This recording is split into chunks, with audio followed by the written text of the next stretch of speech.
मेरे मुस्तफा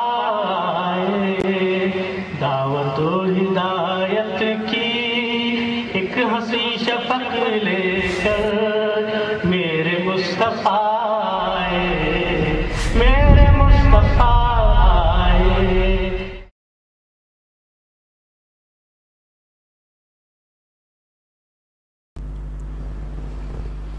बिस्मिल्लाहिर्रहमानिर्रहीम। नाज़रीन अस्सलामु अलैकुम वरहमतुल्लाहि वबरकातुह।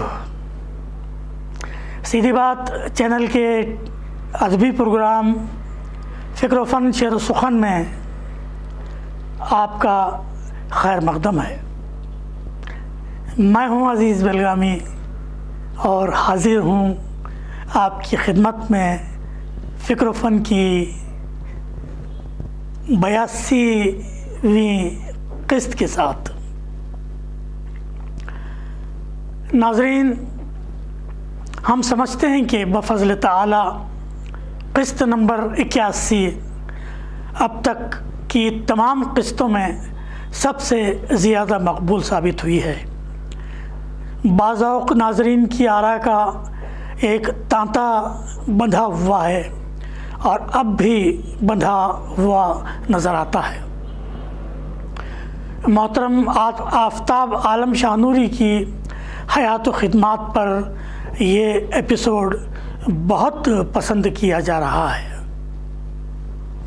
मुख्तलिफ़ मकामात से मुख्तलिफ़ शख्सियात के हमें कमेंट्स मौसूल हुए और हो रहे हैं, जैसे पुणे, चंपारण बिहार, बेलगाम, दहली, कुर्ची, कोलकाता, आकोट, अथनी और वानियमबाड़ी, बीदर, इचलकरंजी, करोशी, हुक्केरी, बेंगलोर, सिंगापुर, मैसूर, संकेश्वर और दीगर मकामात।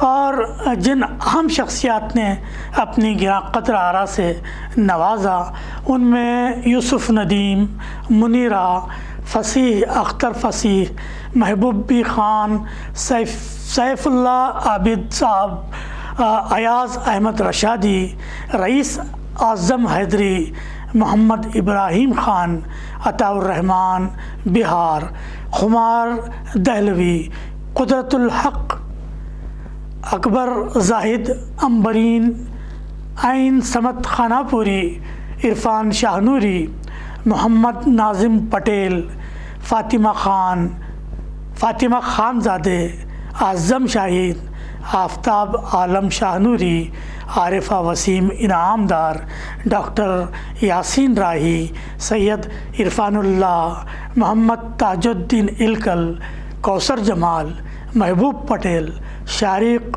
एजाज़ अब्बासी और ज़फ़र अकबर साहब जैसे बाज़ौक़ अहबाब शामिल हैं। फ़िक्र फ़न शेर व सुख़न की जानिब से इन अहबाब की खिदमत में हमारा हदियाए तशक्कुर पेश है। मैंने जो मकामात की फ़हरिस्त गिनवाई है, इसमें दुबई भी शामिल है, जहाँ से ज़फ़र अकबर साहब ने अपनी दादो तहसीन से नवाजा है। नाज़रीन, एक दिलचस्प बात सामने आई है, आपसे भी शेयर करते हैं, और वो ये कि ग़ालिबन 20 साल कबल हमने एक गज़ल कही थी। आफ़ताब आलम शाहनूरी साहब ने इस गज़ल के 2 शेर पेश करके हमें याद दिलाया कि 2 दहों पहले ही इन शेरों में फ़िक्र फ़न शेर व सुख़न की एक पेशीन गोई पेश की गई है। और जब हमने हमारे ये शेर पढ़े तो हम भी मुसर्रत व इस्तेजाब के साथ चौंक गए। आप भी वो शेर समाअत फरमा लें। अर्ज़ करता हूँ कि इसमें सच्चाई यकीनन है, ये दावा हो न हो। इसमें सच्चाई यकीनन है, ये दावा हो न हो। हम ही छाएंगे अदब पर, आज ऐसा हो न हो। हम ही छाएंगे अदब पर, आज ऐसा हो न हो, जम के खिदमत होगी हमसे फ़िक्र फ़न की देखना, जम के खिदमत होगी हमसे फ़िक्र फ़न की देखना, दिल की दौलत है हमारे पास लहजा हो न हो, दिल की दौलत है हमारे पास लहजा हो न हो। नाज़रीन, वैसे हम आफ़ताब आलम शाहनूरी साहब और हमारे नाज़रीन को यकीन दिलाते हैं कि हमारे कलम से फ़िक्र फ़न का ज़िक्र इरादी तौर पर नहीं हुआ था, न हम इस बात के दावेदार हैं कि हम अदब पर छा गए हैं। दरअसल ये हमारे अज़ाइम का शेरी इजहार था जो बाद में इत्तेफ़ाक़िया तौर पर फ़िक्र फ़न शेर व सुख़न का शाखसाना साबित हुआ। फ़िक्र फ़न शेर व सुख़न की ये गैर मामूली पज़िराई सिर्फ़ आपके हुस्न नज़र की बदौलत है, वरना हम अपनी हकीकत को खूब जानते हैं। आइए नाज़रीन, अब हम 82 नंबर की क़िस्त के साथ आगे बढ़ते हैं। मेहमान हैं, जी हाँ नाज़रीन, कव्वाली की दुनिया की बेहद मकबूल व मारूफ शख्सियत अज़ीज़ नाज़ा मरहूम की ज़ौजा, बर सग़ीर हिंद पाक की मुमताज़ शायरा, कलमकार, नावल निगार, स्क्रिप्ट राइटर, मुतरज्जिम, समाजी खिदमतकार मोहतरमा मुमताज़ अज़ीज़ नाज़ा आज हमारे अदबी प्रोग्राम फ़िक्र फ़न शेर व सुख़न को अपनी शिरकत से नवाज रही हैं। अदब, फ़नून लतीफ़ा, मौसीक़ी, समाजी खिदमत, मुसव्विरी उनके दिलचस्पी के मैदान रहे हैं। वो कलमकारी को अपनी असल क़ुव्वत तसव्वुर फरमाती हैं। मेहनत शाक़ा, एहसास ज़िम्मेदारी, एतमाद उनकी खूबियों में शामिल हैं। मुंबई में क़याम रखने वाली मुमताज़ अज़ीज़ नाज़ा साहिबा 35 साल कबल ही से हिंदी रिसालों में लिखती और छपती रही है। फिर उन्होंने हिंदी लिखते लिखते उर्दू में लिखना शुरू किया और गुज़िश्ता 20 सालों के दौरान मुतअद्दिद उर्दू रिसालों में उनकी शायरी और मज़ामीन पाबंदी के साथ शाया हो रहे हैं। 1994-1997 के दौरान उन्होंने लखनऊ दूरदर्शन के टीवी शोज़ की स्क्रिप्ट्स लिखती रहीं। गुज़िश्ता 6 सालों से बाज़ तर्जुमा निगारी की तंजीमों के लिए वो तर्जुमे की खिदमत भी अंजाम दे रही हैं। कई हिंदी और उर्दू किताबों और दस्तावेज़ात के तराजुम हिंदी या उर्दू में कर चुकी हैं। चूँकि वो उर्दू और हिंदी दोनों ज़बानों पर दस्तरस रखती हैं, चुनांचे किताबों का तर्जुमा करना उनका महबूब मशगला बन गया है। इस वक्त फ़िल्मी कलमकारों की अंजुमन की वो रुकन हैं। कुछ ऐसी एल्बम्स भी मंज़र-ए-आम पर आई हैं जिनमें उनकी नग़मा निगारी शामिल है। एक फ़िल्म धूल माटी जो अभी रिलीज़ नहीं हुई है, इसके भी नग़मे मौसूफ़ा ने ही लिखे हैं। कुवैत में बनाई गई एक फ़िल्म कहीं न कहीं मिलेंगे में एक कव्वाली भी आपकी तख्लीक़ करदा है। 2012 में गज़लों का एक मजमुआ बउनवान रत जगहों से ख्वाब तक शाया हुआ। 2019 में जी रिश्ते और नॉमिनेशन एपिसोड कव्वाली शो के लिए नग़मे भी लिखे जो अवार्ड्स के लिए मुख्तस था। 2019 में ही फ़िल्म मर जावा के नग़मे लिखे। 2019 में दूरदर्शन के साल 9 के प्रोग्राम के कव्वाली के शोबे के लिए भी नग़मे लिखे। समाजी खिदमत के महाज पर मुंबई के मुतअद्दिद NGOs के साथ भी वो सरगर्म अमल रहीं। 1996 या 1999 के दौरान अमरीकी NGO SIFP SA के साथ मिलकर मुमताज़ मुमताज़ साहिबा ने फ़लाह अतफ़ाल और फ़लाह ख़वातीन के कई प्रोग्राम चलाए।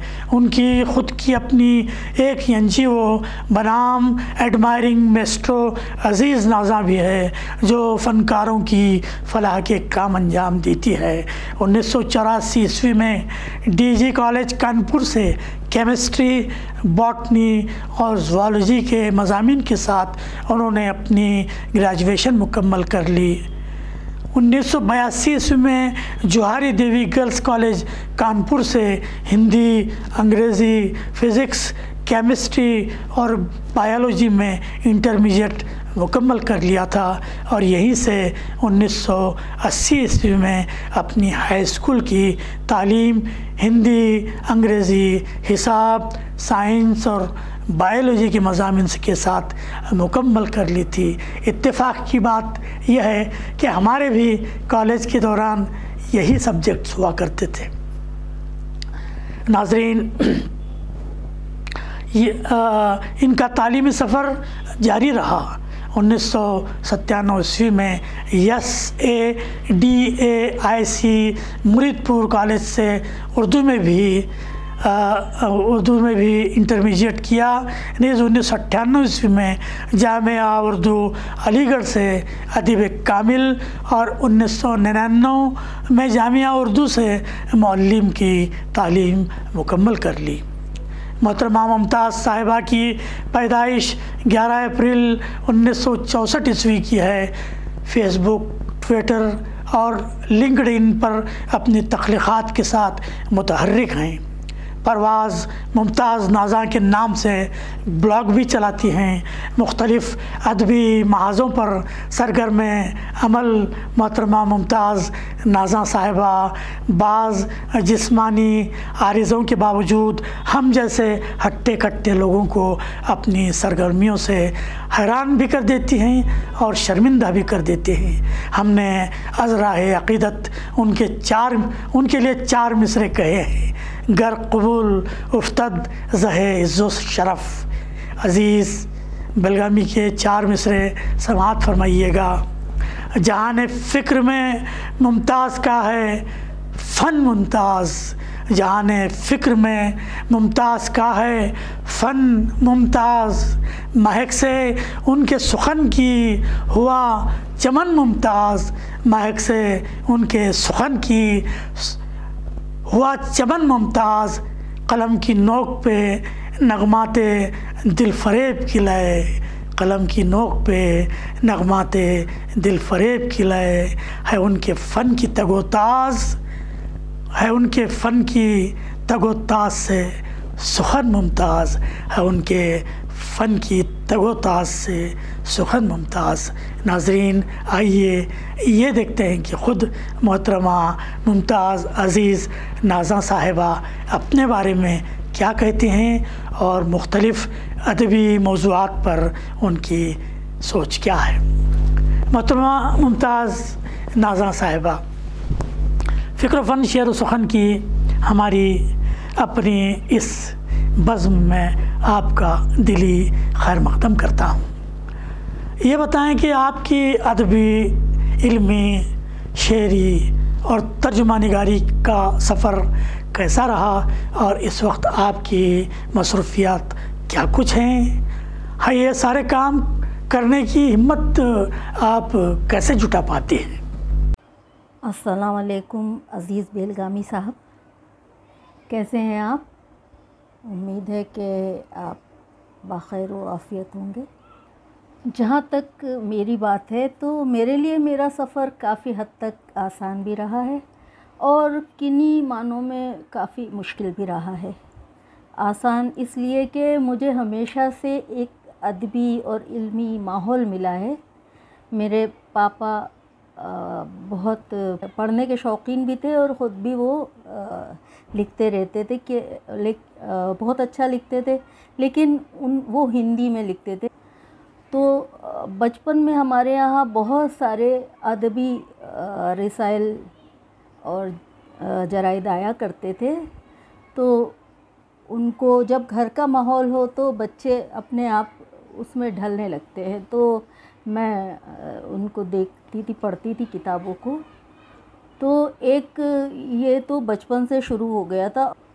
फिर शादी के बाद भी मेरे साथ अज़ीज़ नाज़ा साहब का नाम जुड़ा रहा। तो वो नाम तो इतना बड़ा था कि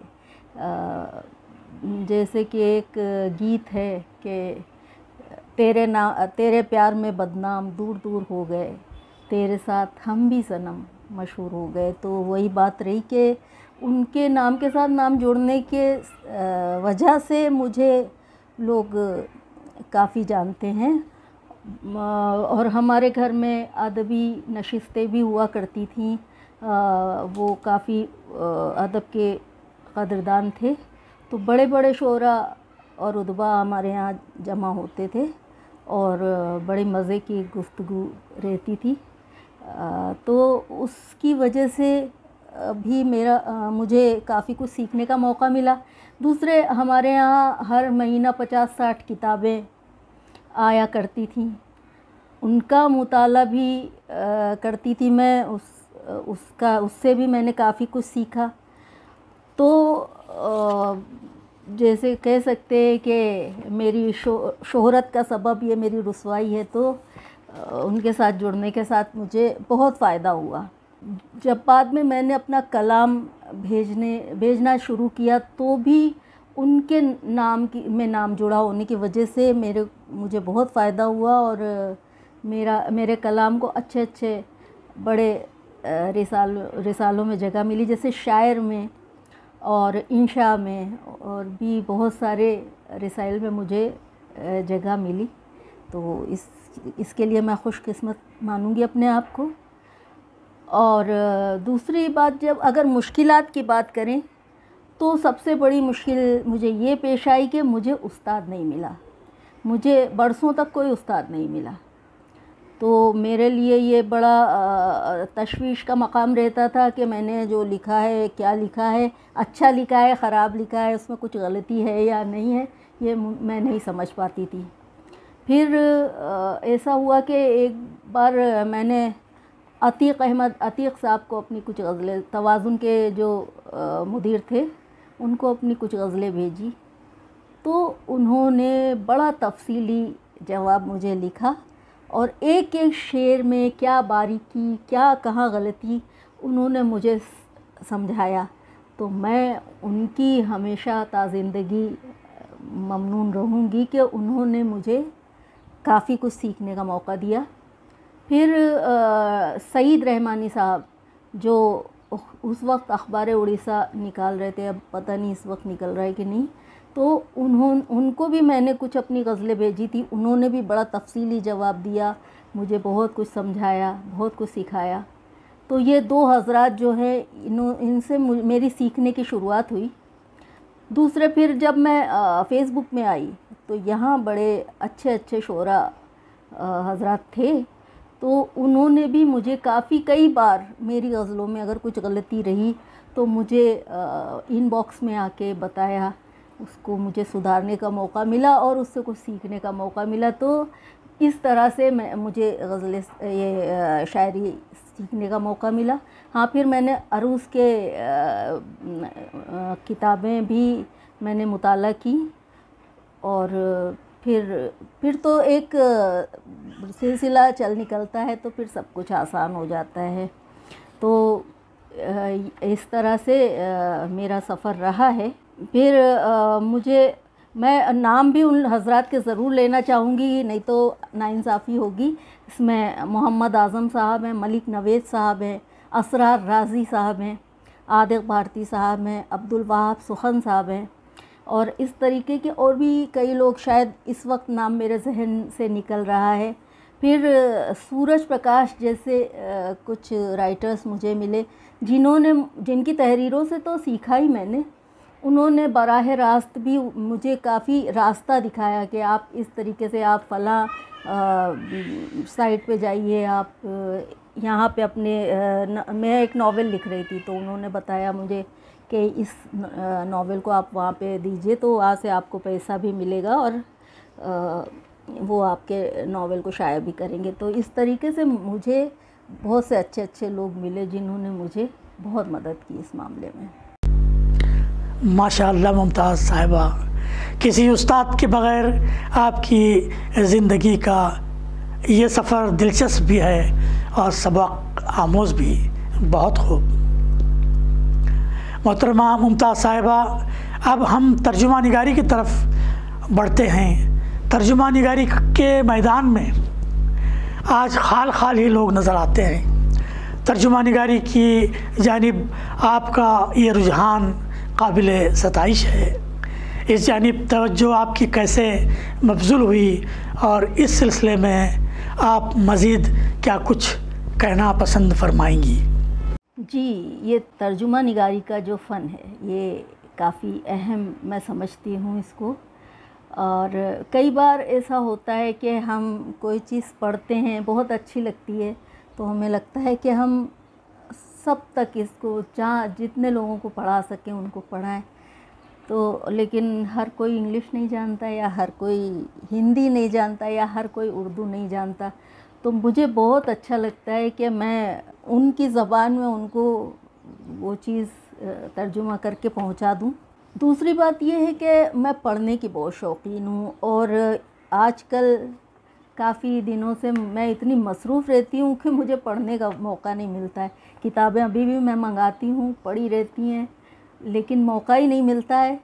तो ये तर्जुमा निगारी का जो फ़न है ये इसमें इस मानों में भी मुझे बहुत पसंद है कि ये मेरी पढ़ने की भूख को भी मुतमईन करता है, और काम के साथ साथ मेरा पढ़ना भी चलता रहता है। तो ये भी एक बहुत बड़ी वजह है कि इतना मुझे ये फ़न पसंद है कि जो नावल मैं आजकल लिख रही थी उसको भी इस वक्त पसे पुष्ट डाला हुआ है मैंने, और आजकल मैं उसकी तरफ देखती भी नहीं हूँ। मुझे तर्जुमा निगारी में बहुत मज़ा आता है। नावल्स आते रहते हैं मेरे पास, किताबें आती रहती हैं, मेडिकल के डॉक्यूमेंट्स आते रहते हैं, काफ़ी कॉन्फिडेंशियल होते हैं, और उनसे मुझे इतना सीखने को मिलता है कि मेरी रूह तक मुतमईन हो जाती है। ये मुझे इस तर्जुमा निगारी के फ़न में पसंद है। क्या बात है मुमताज़ साहिबा, वाकई तर्जुमा निगारी एक बहुत ही मुबारक मसरूफ़ियत है। मैं मुबारकबाद पेश करता हूँ। मुमताज़ साहिबा, आप एक मुमताज़ शायरा भी हैं, लेकिन मुशायरों में शिरकत से गुरेज़ के क्या असबाब रहे हैं? नीज़ ये कि आप 4 दहों से शेर व सुखन से वाबस्ता रहने के बावजूद आपकी एक ही किताब मंज़र-ए-आम पर आई हुई है। अब तक मज़ीद किताबें आ जाने चाहिए थी। क्या असबाब है कि इस जानिब आपने तवज्जो नहीं दी? इस सवाल में आपने 2 सवालों को मिला दिया है, तो मैं बारी बारी दोनों का जवाब दूंगी। तो पहले बात करते हैं मुशायरों की।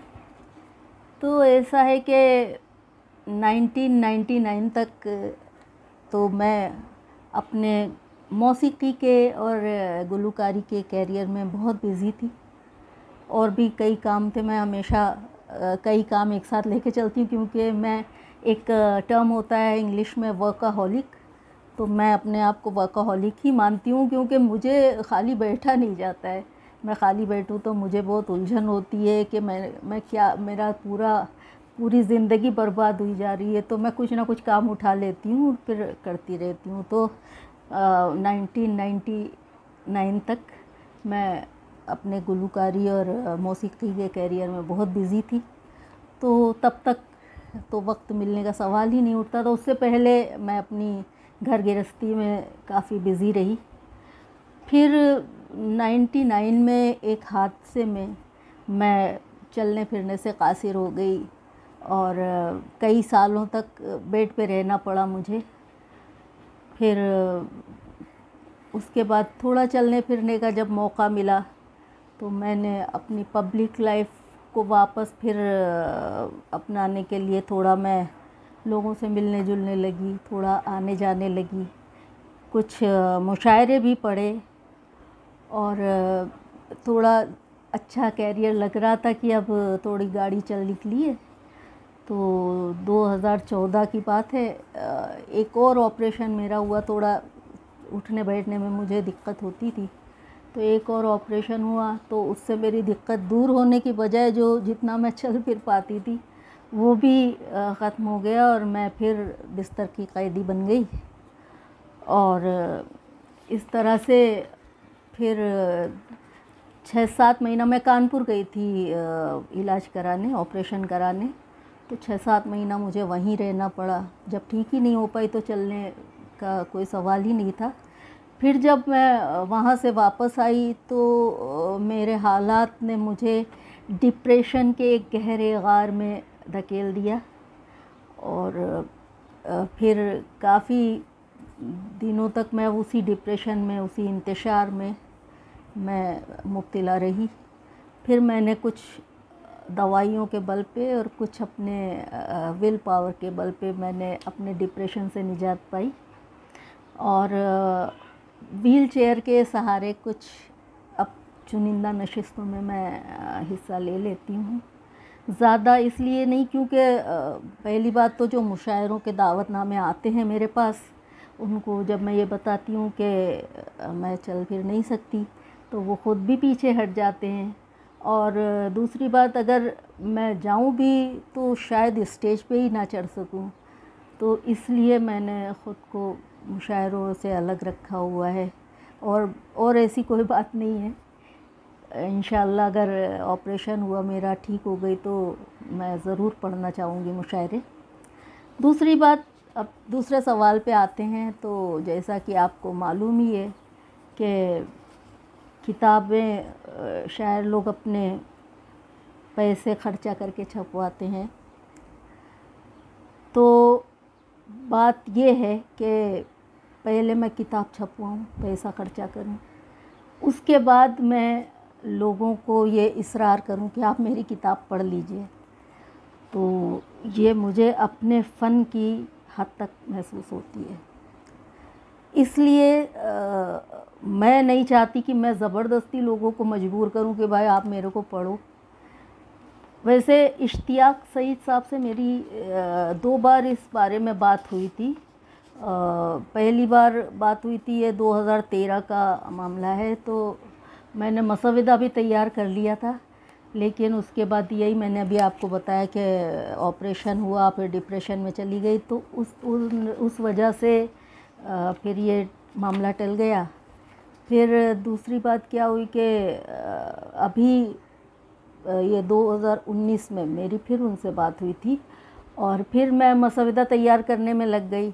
लेकिन उसके बाद लॉकडाउन का ऐसा कहर टूटा कि आप जानते ही हैं कि सारा निज़ाम ज़िंदगी दरहम बरहम हो के रह गया है।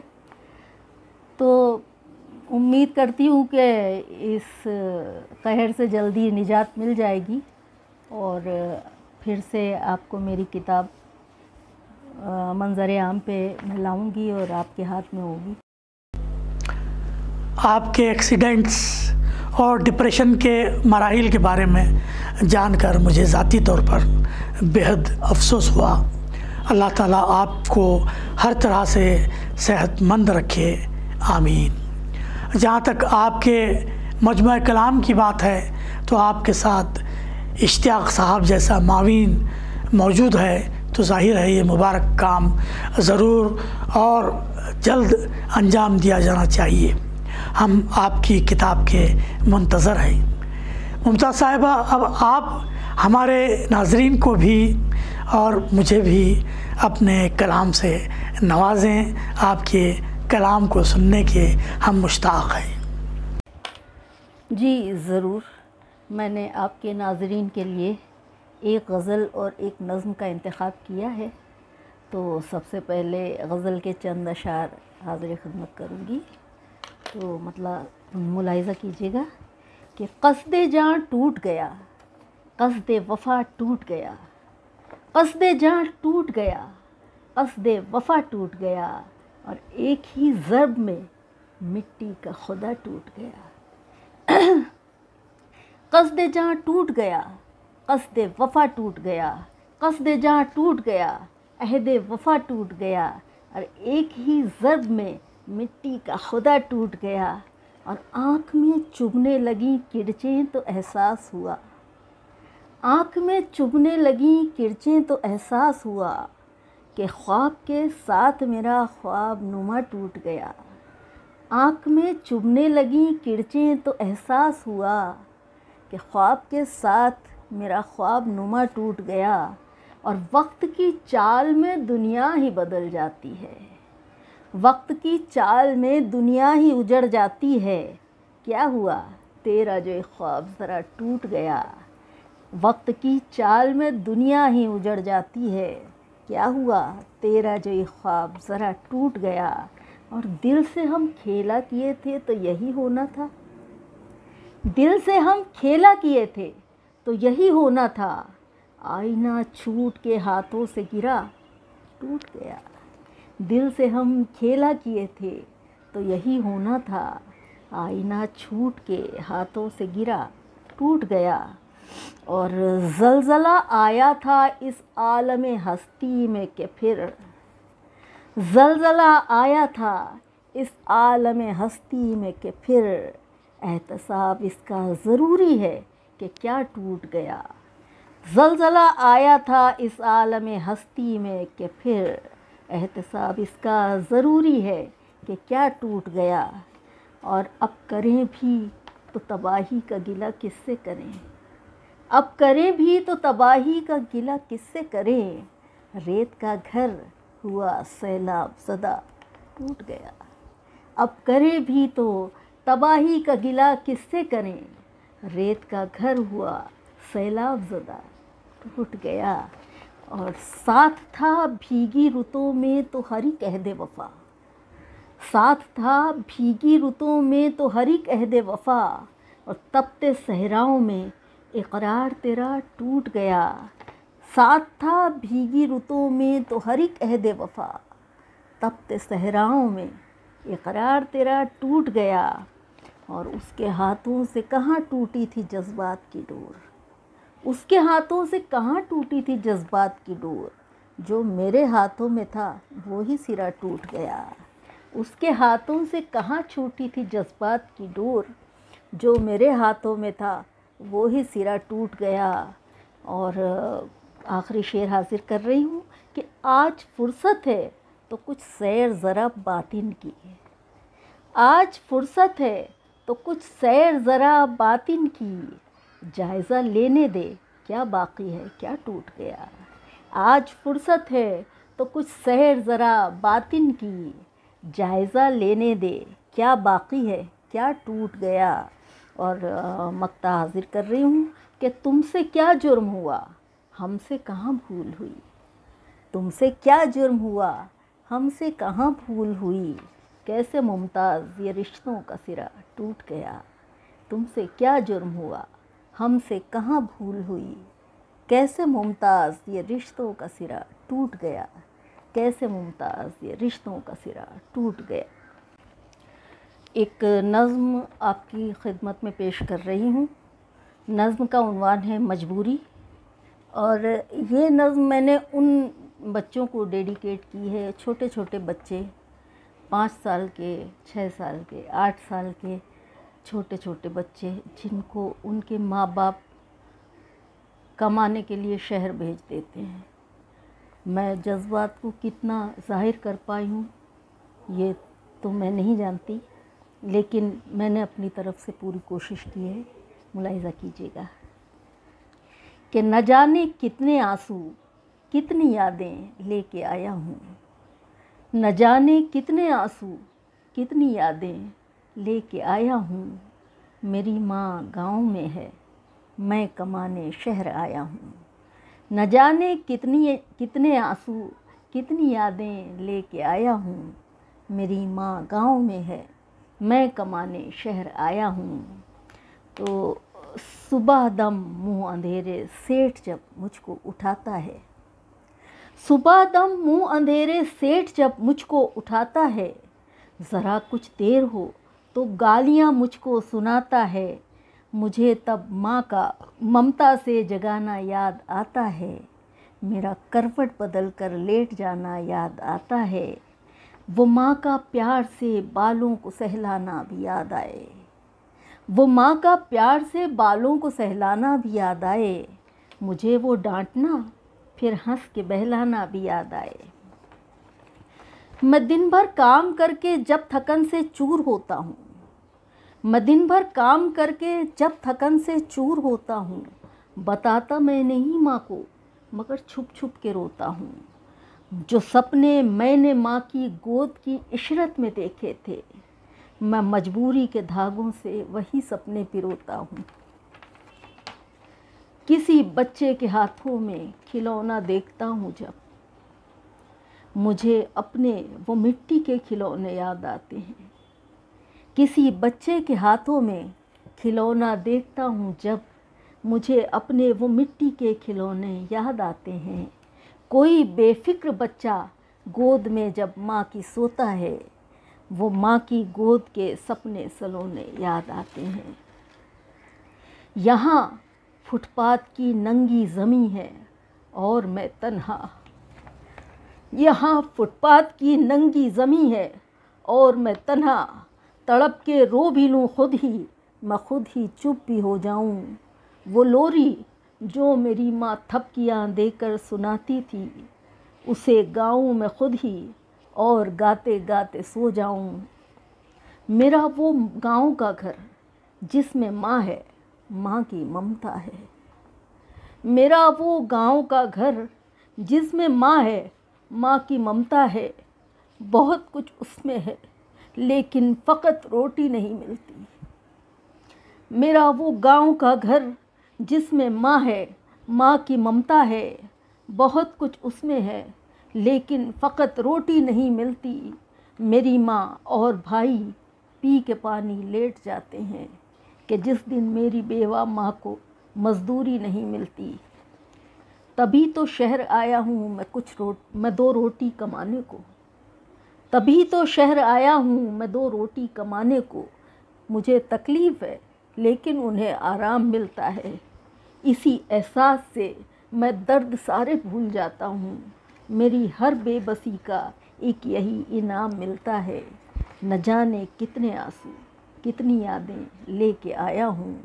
मेरी माँ गाँव में है, मैं कमाने शहर आया हूँ। मेरी माँ गाँव में है, मैं कमाने शहर आया हूँ। वक्त की चाल में दुनिया ही उजड़ जाती है। वक्त की चाल में दुनिया ही उजड़ जाती है। क्या हुआ तेरा जो ये ख्वाब ज़रा टूट गया। बहुत खूब, सुभान अल्लाह। ज़लज़ला आया था इस आलम हस्ती में कि फिर, ज़लज़ला आया था इस आलम हस्ती में कि फिर एहतसाब इसका ज़रूरी है कि क्या टूट गया।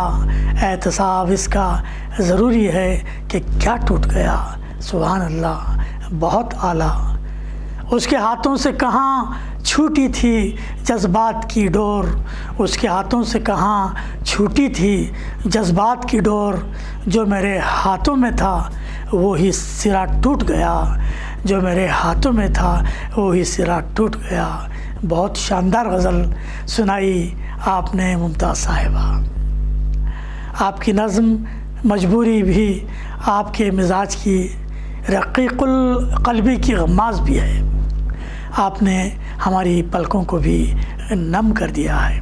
बहर कैफ़, अब ये बताएं कि फ़िक्र फ़न शेर व सुख़न के ज़रिए जो उर्दू की ये हक़ीर सी खिदमत हम अंजाम दे रहे हैं या कोशिश कर रहे हैं, इसके बारे में आपके क्या एहसासात हैं?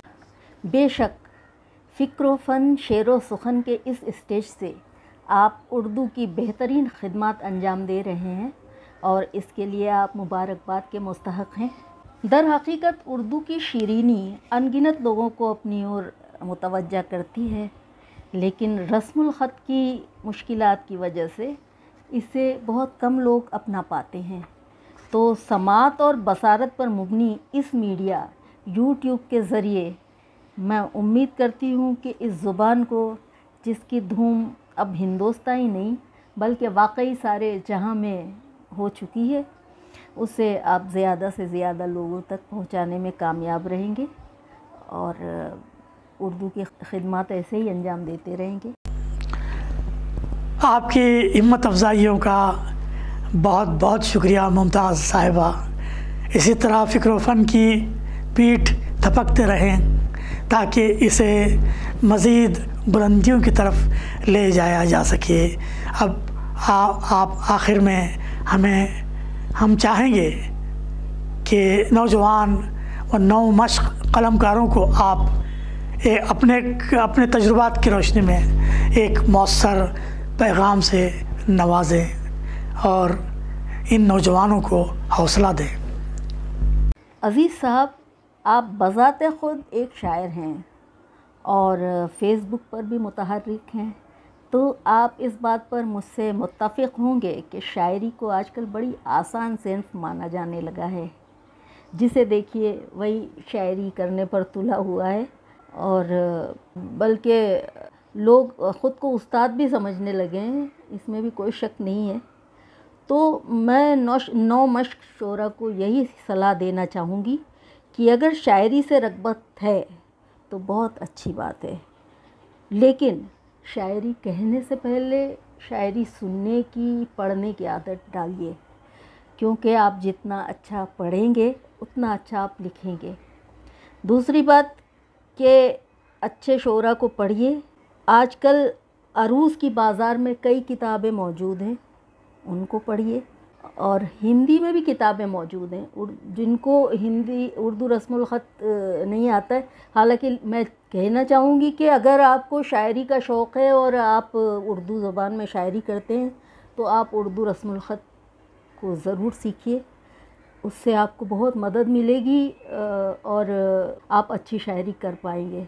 लेकिन अगर नहीं आप करते तो भी अरूज़ की किताबें काफ़ी हिंदी में भी मौजूद हैं, तो उनको आप पढ़िए ज़रूर और अच्छे अच्छे शायरों को पढ़िए। जो भी सिन्फ़ आप अपनाना चाहते हैं उसमें अच्छे से अच्छे मुसन्निफ़ीन को पढ़िए। और दूसरी बात ये कहना चाहूँगी कि ज़बान जो है, जो शायरी या किसी भी तहरीरी फ़न को जो ज़ाहिर करने का ज़रिया है, वो ज़बान बहुत अहमियत रखती है। तो अगर आप शायरी करना चाहते हैं या और दूसरी कोई तसनीफ़ करना चाहते हैं तो आप ज़बान ज़रूर सीखिए, ज़बान सीखिए, ज़बान का ग्रामर सीखिए, फिर आप इस मैदान में उतरिए। तो फिर आपको कोई मुसन्निफ़ बनने से नहीं रोक सकता, शायर बनने से नहीं रोक सकता है। ये मेरा नौ मश्क शोरा से को मशवरा है। और मश्क बहुत बड़ी चीज़ है, प्रैक्टिस मेक्स परफेक्ट। तो मश्क ज़रूर करें, रोज़ कुछ ना कुछ लिखें ज़रूर और किसी उस्ताद को दिखाइए ज़रूर। ये भी जानना बहुत ज़रूरी कि जो आपने लिखा है उसमें कहीं कोई कमी है या नहीं है। अगर कमी है तो आप समझ के आगे उसको नहीं करेंगे, उसमें भी उसको सुधारेंगे। तो किसी उस्ताद का साथ भी बहुत ज़रूरी है। तो ज़बान, मश्क और उस्ताद, ये तीन चीज़ें मैं शायरी के लिए ज़रूरी समझती हूँ। मैं अशद ममनून हूँ आपकी कि आपने मुझे अपने इस काबिल तहसीन चैनल फ़िक्र व फ़न शेर व सुखन में बुलाया और आवाम के साथ रूबरू होने का मौका फ़राहम किया। इसके लिए मैं आपकी तहे दिल से ममनून हूँ।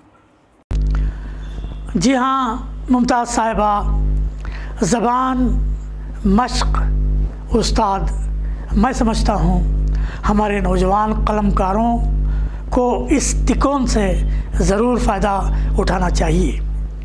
उन उमूर पर ज़रूर अपनी तवज्जो ये लोग मरकूज़ फरमाएँ जो एक अच्छा शायर, एक अच्छा मुसन्निफ़, एक अच्छा कलमकार बनने में मुमीद व माविन साबित होते हैं। ज़ाती तौर पर मैं आपकी इस गुफ्तगू से बहुत ज़्यादा मुतासिर हुआ हूँ।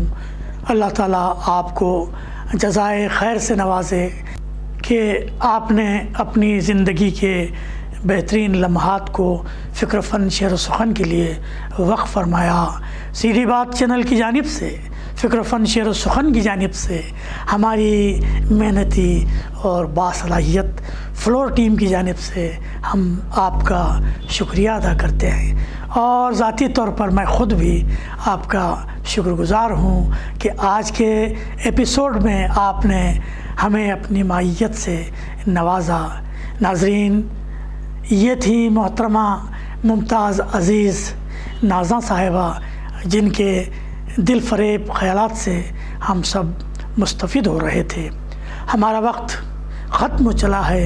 इंशाअल्लाह किसी और अहम अदबी शख्सियत के कमालात के तज़किरे के साथ जल्द ही हम हाज़िर होते हैं। अब अज़ीज़ बेलगामी और मोहतरमा मुमताज़ अज़ीज़ नाज़ा साहिबा को इजाज़त दें और अपना ढेर सारा ख़याल रखें। वस्सलामु अलैकुम व रहमतुल्लाहि व बरकातुहू।